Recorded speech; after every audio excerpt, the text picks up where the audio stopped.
여러분, 지금 이 순간에도 베네수엘라 수도 카라카스의 거리는 텅 비어 있습니다. 사람들은 집 밖으로 나오지 못하고 있죠. 왜일까요?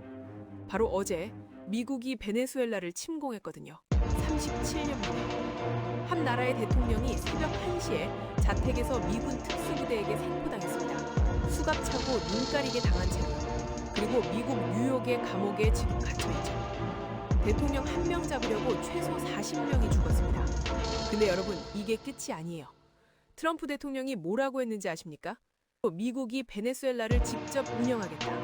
한 나라를 통째로 운영한다? 이게 21세기에 가능한 일인가요? 오늘 이 영상에서는 전 세계가 충격에 빠진 이 사건의 전말을 낱낱이 파헤쳐 보겠습니다. 여러분이 뉴스에서 듣지 못한 진짜 이야기를 들려드리죠.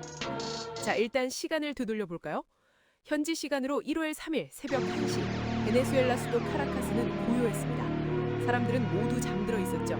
그런데 바로 그 순간 미군 최정예 특수부대 델타포스가 움직였습니다. 작전명은 확고한 거리, 오퍼레이션 앱솔루트 리졸브. 이름부터가 심상치 않죠. 델타포스는 미국이 가진 가장 강력한 카드예요. 오사마 빈 라덴 제거했던 그 부대 기억나시죠? 바로 그 부대가 투입됩니다. 목표는 단 하나, 니콜라스 마두로 베네수엘라 대통령을 생포하는 것. 그들은 마두로 대통령의 안전가옥을 급습했습니다. 안전가옥이요, 대통령이 위급할 때 숨는 비밀 장소죠. 근데 미국은 그 위치를 정확히 알고 있었어요. 어떻게 알았을까요? 이게 진짜 무서운 부분인데요. 내부 정보가 샜다는 얘기거든요. 마두로 측근 중 누군가가 미국의 정보를 넘긴 거죠. 델타포스의 급습이 시작되자 마두로를 지키던 쿠바 경호원들이 저항했습니다. 충격전이 벌어졌죠. 트럼프 대통령이 나중에 뭐라고 했는지 아세요? 마두로를 지키던 많은 쿠바인들이 목숨을 잃었다. 그러니까 쿠바 경호원들 상당수가 사살당한 겁니다. 작전 시작 후 정확히 140분, 2시간 20분 만에 모든 게 끝났습니다. 마두로는 수갑을 찬 채 눈가리개를 당한 채로 미군 수송기에 실렸죠. 그리고 뉴욕 브루클린의 메트로폴리탄 구치소로 직행했습니다. 23년부터 10년 넘게 베네수엘라를 지배했던 독재자가요, 140분 만에 무너진 겁니다. 여기서 잠깐, 여러분, 이게 진짜 무서운 겁니다. 델타포스가 마두로를 잡는 동안 베네수엘라에서는 무슨 일이 벌어졌을까요? 미군 전투기들이 카라카스 상공을 날아다니며 폭격을 시작했습니다. 목표물은 베네수엘라 최대 군사기지 푸에르타티우나, 그리고 라카롤로타 공군기지. 미사일과 폭탄이 쏟아졌죠.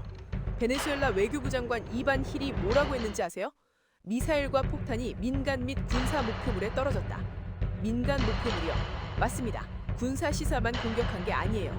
카티아 라마르, 카라카스 공항 서쪽의 저소득층 주거지역, 여기 아파트 건물도 미군의 공습을 받았습니다. 80세 할머니 한 분이 그 자리에서 사망했죠. 다른 주민 한 명은 중상을 입었고요. 최소 40명이 죽었다고 뉴욕타임즈가 보도했는데요.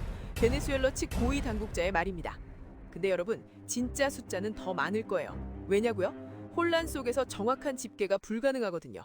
지금도 잔해 더미 속에서 시신이 발견되고 있을 겁니다. 그런데 트럼프는 뭐라고 했죠? 미군은 아무도 죽지 않았다. 헬기 한 대가 공격받았지만 돌아왔다. 미군 사상자 제로, 베네수엘라 사망자 최소 40명. 이게 뭘 의미하는지 아시겠어요? 일방적인 학살이었다는 겁니다. 베네수엘라군은 제대로 저항도 못했죠. 마두로가 긴급 총동원령을 냈지만 소용없었습니다. 미군의 압도적인 화력 앞에서 베네수엘라군은 그냥 녹아내렸어요. 그리고 가장 충격적인 건 석유 시설은 멀쩡하다는 거예요. 베네수엘라 국영 석유기업 PDVSA의 저장소 하나도 안 건드렸습니다. 왜 그랬을까요? 나중에 자기들이 쓸 거니까요. 석유는 한 방도 낭비하면 안 되는 거죠. 여러분, 지금부터가 진짜 소름 돋는 부분입니다. 왜냐면 이 모든 게 정확히 37년 전에 있었던 일이거든요. 1989년 1월 3일, 똑같은 날짜예요. 미국이 파나마를 침공했습니다. 작전명은 정의의 대의, 오퍼레이션 앱솔루트 리졸브. 목표는 파나마의 독재자 마누엘 노리에가를 체포하는 것. 당시 조지 부시 대통령이 27,000명의 미군을 투입했죠.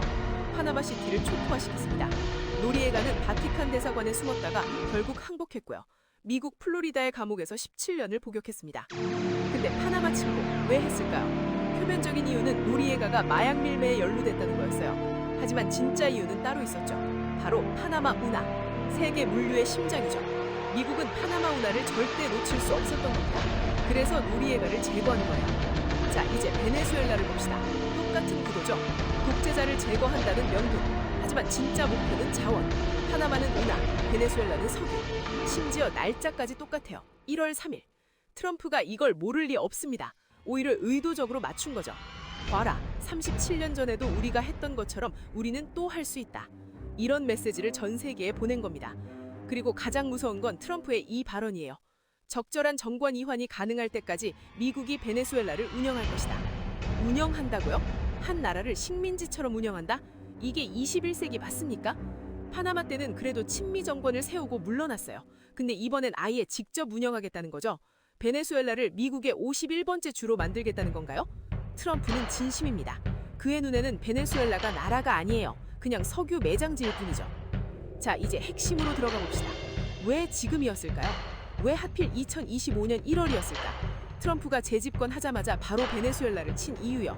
여기에 엄청난 비밀이 숨어 있습니다. 베네수엘라는 세계 최대 석유 매장국이에요. 사우디아라비아보다 많습니다. 확인된 매장량이 3천억 배럴이 넘죠. 근데 왜 베네수엘라는 가난할까요? 마두로 정권이 무능해서. 그것도 맞지만요. 진짜 이유는 미국의 경제 제재 때문입니다. 2017년부터 미국은 베네수엘라를 완전히 고립시켰어요. 석유 수출을 막았고 금융거래를 차단했죠. 베네수엘라 경제는 완전히 무너졌습니다. 인플레이션이 100만%를 넘었어요. 국민들은 굶주렸죠. 500만 명 이상이 나라를 떠났습니다. 미국이 의도적으로 만든 재앙이었던 겁니다. 왜 그랬을까요? 마두로를 무너뜨리기 위해서였죠. 경제를 파탄내서 국민들이 스스로 마두로를 끌어내리길 바랬던 거예요. 근데 실패했습니다. 마두로는 버텼거든요. 러시아와 중국이 뒤에서 지원했고요. 특히 중국이요. 중국은 베네수엘라에 60억 달러 이상을 빌려줬습니다. 대신 석유로 갚으라고 했죠. 베네수엘라 석유의 상당 부분이 중국으로 가고 했었어요. 미국이 보기엔 이게 용납 안 되는 겁니다. 자기 뒷마당인 남미에서 중국이 영향력을 키우는 걸 그냥 둘 수 없었던 거죠. 그래서 트럼프는 결단을 내렸습니다. 차라리 직접 쳐들어가자. 경제 제재로 안 되면 근사력으로 하는 거죠. 그리고 성공했습니다. 이제 베네수엘라의 3천억 배럴 석유는 누구 손에 있을까요? 미국이죠. 트럼프가 베네수엘라를 운영하겠다고 한 건 석유를 직접 관리하겠다는 뜻입니다. 미국 석유 기업들이 지금쯤 잔치를 벌이고 있을 거예요. 그런데 여러분, 이게 끝이 아닙니다. 국제사회의 반응을 보세요. 러시아와 중국은 격렬하게 반발하고 있죠. 유엔에서 긴급 안보리 회의가 열렸어요. 러시아 대표는 명백한 국제법 위반이라고 비난했고요. 중국은 주권 침해를 결코 용납할 수 없다고 했습니다. 근데 미국은 신경도 안 해요. 트럼프는 베네수엘라 국민을 독재자로부터 해방시켰다고 주장하죠. 해방이요?